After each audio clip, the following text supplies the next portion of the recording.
Does Instagram show if you screenshot a picture or story? Well, wanna know it?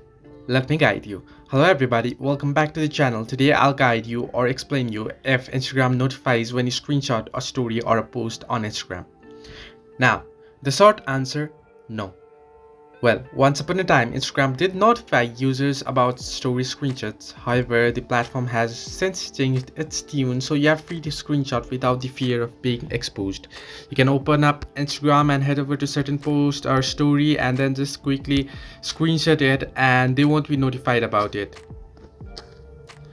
That said, if you like to avoid a specific user from seeing and potentially screenshotting your Instagram stories, you can hide it from them.